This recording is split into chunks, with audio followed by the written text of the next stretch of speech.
মারলা দেখি দিয়ে একটা লেগ পিস কেমন আমাদের ওইটা এখন লেগ পিস চালে দিয়ে তো আমি আশা করি আপনারা আমার ভিডিওর ইন্ট্রো দেখেও কিছুটা বুঝতে পারছেন। হ্যাঁ, আমরা গিয়েছিলাম আরএস ফুড প্ল্যানেট মেহেরপুরে। এখানে আমরা গিয়েছিলাম 60 টাকা দামের যে কাচ্চি খিচুড়ি আছে ওইটা ট্রাই করার জন্য। এবং আমরা এখানে গিয়েছিলাম মেহেরপুর জেলার ভিতরে একজন জনপ্রিয়তা কন্টেন্ট ক্রিয়েটরের ভিডিও দেখে, এবং তিনার নাম হচ্ছে সুলাইমান বাবু। আমি সুলাইমান বাবু ভাইয়াকে অসংখ্য ধন্যবাদ জানাতে চাই আমাদের এত সুন্দর একটি খাবারের লোকেশন শেয়ার করার জন্য।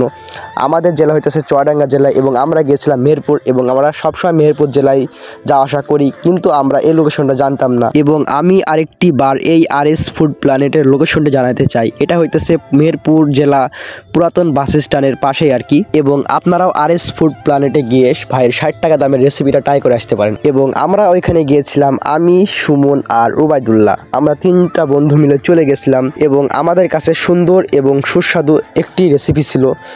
তো চাইলে আপনারাও ট্রাই করে আসতে পারেন। আর আজকে আমাদের ভিডিও এই পর্যন্তই ছিল। সবাই ভালো থাকবেন, সুস্থ থাকবেন। আল্লাহ হাফেজ, আসসালামু আলাইকুম।